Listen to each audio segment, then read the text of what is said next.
time to fly without safety lines. That was the first time I tried that trick without safety lines. That was my first return to the bar without safety lines. What you don't see is about 2 hours later, I peeled off the bar without safety lines, and I almost died. Because when you take away the safety lines, you take away the safety. It's in the title. So I ended up at the ER with a completely ripped up knee, a completely ripped up shoulder. I couldn't fly for months. I luckily avoided surgery, but I tore my shoulder so bad I actually ripped the muscle off the bone and chips of bone came off. So I was, and as a massage therapist, it was ridiculous because I literally couldn't lift my own arm. So I had to put it on the client, do the massage and take it off. I couldn't hold the steering wheel. My husband had to hold up my arm for me to put the ponytail in. And the reason I'm telling you this is a little bit stressful because there was that fear there. There was that fear that we talked about earlier during the panel of that what if thing. What if I don't get better? What if I can't fly again? What if I can't work? What if I get hurt worse next time? And there were nights where I was laying in bed and my husband couldn't sleep in the same bed with me at this time because it was my left knee and my right shoulder. So no matter which side I slept on, I could only last about 10 minutes and I actually had to get out of bed, roll over and lay back down. So I find myself alone in bed in the middle of the night in tears, in panic of what if this doesn't get better? But here's what is constant in our lives is change. And with every breath, we have the ability to make a different choice. Now, I couldn't change anything that happened. I would not change that day because that moment you guys just watched was one of the coolest moments I've ever had. I wouldn't undo that day. Frankly, I wouldn't undo the accident because you know why I had the accident? Because I wasn't present. I was thinking about what am I going to do next? I will get back up on that board, and I was so ready to get on the board, I didn't notice that I had caught the bar like this, and not like that. Peel off, because I wasn't staying present. And I've been injured 3 times on the trapeze, all because I was not present in the moment. So trapeze is not just an exercise, it's not just fun, it's not just a talking point, it's a mindfulness practice. Because if you're not present, you're going to get hurt. At the very least, you're going to miss your trick and you're going to waste half your day. But it is a mindfulness practice because if you're not here in the now, we've had a lot of information today. And I know if you guys are all like me, you're sitting there going, oh, I'm going to do this and I'm going to do funnel and then I'm going to, you know. And then what happens with that is we miss the next 10 minutes of what's happening here because we're thinking about something out there, and that's how I got hurt 3 freaking times. And you know what? Done with that. I'm not getting hurt again because I realize it's about being present. So, and I know none of you, I've been told, have any stress at all. Especially you mentioned no stress. So, this isn't for you guys, then. This is for my partners. But I want to give you 5 quick tips, and then we'll have wine, which should be my 6th tip. So first, let's find out what stress is. Stress is this perception that demands are going to exceed our resources. It's the feeling that things are going to be bigger than what we can handle. Because if we could handle it, it wouldn't be stress, it would just be this thing we do. And we have this very base fight or flight response. It's what allowed us to evolve to this point in history. Because if we were actually being chased by a bear, it would jump out. We'd have this very specific biological response that we learned in like 8th grade. And our heart would race, and our blood pressure rises, and the blood changes focus. There's this cascade of hormones. And here's the key with this fight or flight response with animals. When the danger passes, they go to sleep, and everything in the body returns to normal. Do you know what our fight or flight response is now? It's the boss wants to talk to us, and the kid's homesick, and the mother-in-law moved in because she has Alzheimer's, and my husband just lost his job, and the bacon ketch is on fire, and the cat throws up on the rug, and one day we just find ourselves going completely crazy because all of this stress, it doesn't cease. It's not a bear and then it goes away. It's this. So when do we stop the stress to let our bodies rest? Because here's what stress does to us. It inhibits our sexual response. It inhibits our immune system. It inhibits our ability to repair things in our body. It ages us quicker. Long-term meditators have lessened the genetic effects of aging. It's cheaper than Botox, and it's better for your entire body. It's better for our memory, it's better for our cognitive function, it's better for communication, it's better for interpersonal relationships. Stress is hurting every aspect of our business. I don't care how many ClickFunnels we have, if one, we're in the hospital and can't enjoy it, and two, we're driving ourselves batshit crazy and we're miserable. Because I don't want to be like that anymore. I am very type A. Probably noticed. I'm type A plus, plus, plus. My husband doesn't even joke about that anymore. It's just who I am. And I'm an only child. And I'm very competitive. And I was raised by my father. Triple Capricorn. I'm getting it from all sides. And I was never a good meditator. And I had people all the time saying, you should meditate. But they never told me what that meant or what that was. So I had these misconceptions about meditation that you had to sit a certain way, which I could do because I dance. So the sitting part I got. But you had to touch your fingers together, and I didn't know which one. And I didn't know if you touched the wrong one, you get sucked into a different realm. And your eyes roll back in your head, but it never gave me a headache. And then you put your tongue someplace, and then you cleared your mind and you floated away into a million bubbles. And if something itched, you couldn't scratch it. That's what I thought meditation was. And I would try it, and I'd sit there, and I'd get about 2 minutes in, if that long, and the to-do list would start. I did like, okay, oh, I gotta call that guy. And I would jump off the pillow and I'd call the guy back, which was, I thought, great, because I could quiet myself enough that I remembered I had to call that guy. So to me, that was a win. So I would start to do the to-do list meditation. I was serious, I'm not kidding. I would sit down for the sole purpose of going through my list of what I had to accomplish. It was very beneficial, but not meditation. And so when I studied at Harvard, and I've been there 5 times, and I studied with the masters of meditation and mindfulness, and the woman said, okay, now we're gonna meditate. I thought, oh shit, because I'm terrible at it. And she said, let's go over the rules of meditation. And I thought, oh, here we go, the whole big list with the bubbles and the fingers, and I don't know. I was sitting in this conference room with about 150 physicians. Now, I'm not a physician, I have a PhD. So this was very intimidating to me. I'm at Harvard with medical doctors. I'm the alternative medicine person. I thought, they're gonna burn me at the stake of the square. And she said, the woman that ran this class, she did a lot of like visualization and like relaxation things. So she talked like this. Mm-hmm. It was very soothing and very, very slow. And I spent like the first 10 minutes listening to her going, finish your sentence. Crazy. On the East Coast, the slow thing. But she says, how many of you have a meditation practice? And of course, I'm in the front row because I'm that person. And I look behind me, maybe a quarter of the room raised their hand. And she says, oh, lovely. How many of you think you can't meditate? And she looks over at me, like I've got a giant A on my chest for type A or something. And I looked at her and I tentatively raised my hand, and she goes, it seemed kind of judgy. It was most unfair, but she was true. I was terrible at it.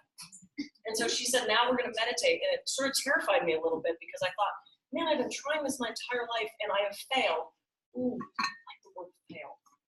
Because why am I going to do something I'm not good at? Why am I going to do something I can't win? My dad's rule is if I can't win, I don't want to play. And that's what was drilled into my head as a child. So why am I going to do this thing that's hard that I'm going to fail at? That's stupid. That makes no sense. But she explained to us that there was only 2 rules of meditation. Now, for those of you that formally meditate, this is going to be completely different than formal meditation. But this is my gateway drug to formal meditation. So for those of you like me who sit on the pillow and don't think you can do it, this is what we're going to do. So the 2 rules: concentrate on something repetitive. And when thoughts intrude, it's not if, it's when thoughts intrude, dismiss them without judgment and return to that thing that you were focusing on. So let's take a minute and everybody just close your eyes right now.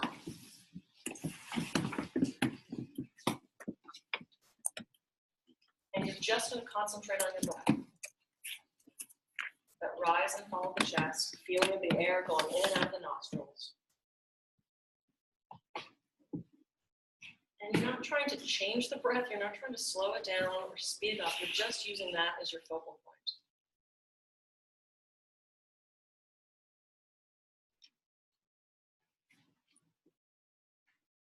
On your next inhale, think, I am.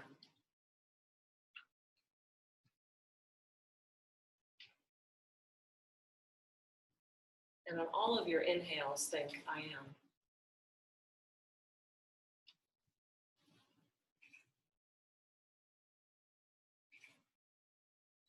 And on your next exhale, think, at peace.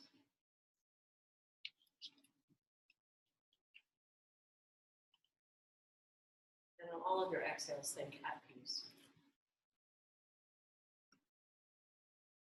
Inhale, I am. Exhale, at peace. And if other thoughts intrude, which they will, just dismiss them without judgment. Just acknowledge your thinking and let them float away like clouds on a summer day. Just return to the breath. I am at peace.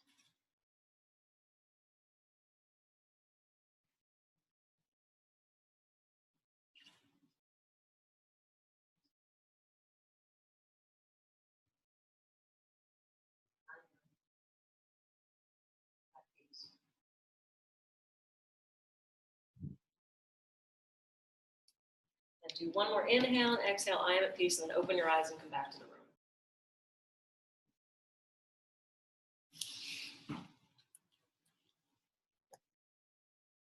Woohoo, just meditated.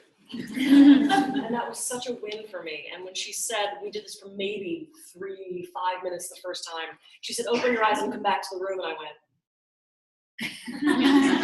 went. Because I didn't have to. Like, I could stay in that place. And then I realized she's not saying anything.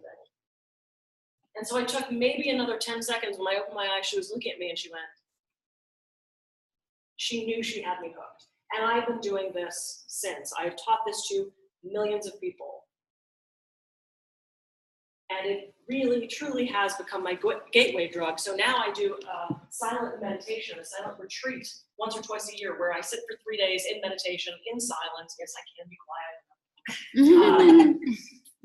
But I know which fingers to touch, and I know where my tongue goes, and I don't have to scratch the itch, and I have indeed floated away into a million levels. It's awesome. And I don't think I could have done that without this. And so I do this all the time. I do this in the car, not while you're driving. Don't close your eyes. But it's like I tend to drive a little fast, and Santa Barbara's a little slow. So when I get to the red light, when I was going to go on the yellow, and the guy in front of me stops, it's very irritating. And I can yell at him, or I can swear. I cannot get out and move him. They frown on that. So I take my hands off the steering wheel, and I do I am at peace until the light changes. Because I can either drive myself crazy, or I can use that time to meditate. And so it works for kids, it works for people, it works for everybody. I had a client who was smoking about $600 worth of pot a week. Now, I don't smoke pot, but I know that's a shitload of pot. And I was a theater major, and you could get a lot for $25. So 600, 400, somewhere in that range. And he used to get himself in a lot of trouble. He's a surfer, and I'm not a surfer. I don't understand that culture. But apparently, if someone takes your wave, it's sort of the equivalent of like smacking your mom. And he would, if someone took his wave, follow them to the beach and pound the crap out of them. And then he'd go to jail. So I was working with him on a stress consulting sort of thing. And we had to control this anger stuff. And so I taught him the mini meditation. I said, well, how do you feel about that? And he goes, I don't know. I'm like, all right, cool. I said, it's a tool. I said, put it in your box. If you need it at some point, great. If not, you know it. It's fine. So I see him a couple weeks later, and I said, so how's the anger? He's like, I don't know. It's okay. Plus the pot smoking. He's like, that's a little bit less. I'm like, super. He goes, oh, but you know what?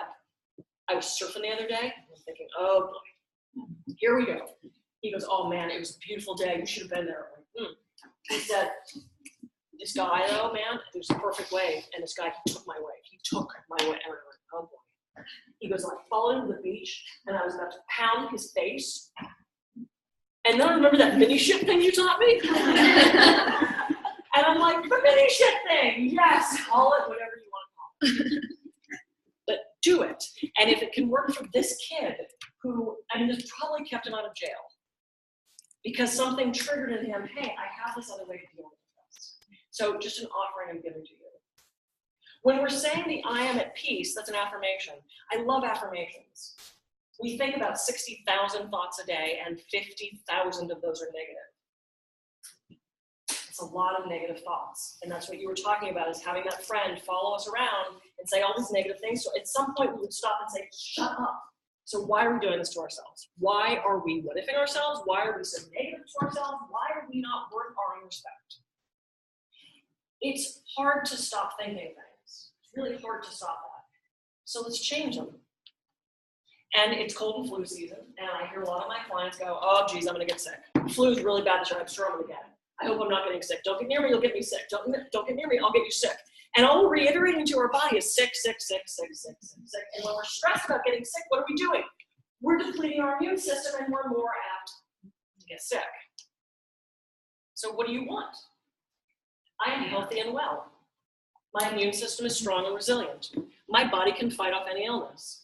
I am fabulous. I am productive. I have plenty of time. I accept money from unexpected sources. I am surrounded by supportive and loving friends. Change your mind. That's all we have control over. Put them on the mirror, put them up on your car, make your phone buzzes and rings and dings and all these crazy things. Set your alarm and look at your affirmation. But here's the other thing with that. What do you want? Be so specific with the universe. Because the other thing that our brain doesn't understand is what we're thinking about and imagining and what's actually happening around us. So all those fantasies we're having, that, oh, what if the boss yells at me Monday? The job interview, the date when we swipe right or left, or I don't know. My husband doesn't let me date. I don't know which way. Very close. But why are we psyching ourselves into a negative experience? Because with the affirmations and with the visualization, at the very least, it changes our attitude. And I've had clients in my office and they're like, oh, I have a blind date tonight. I'm like, oh, you must be so excited. Oh, no, because I put on some weight and I don't look like my picture anymore and I'm not actually that funny. And I'm probably going to eat too much and I always spill. And I'm going to have bad hair because it's really humid. And I'm thinking, just like, why are you going to go? Because you just set yourself up for horrible failure, whether it's the job interview or the client account. No, I'm probably not good enough to handle Apple. I mean, it's like that just, they're so big and what, don't go. Instead of doing, this interview's gonna rock.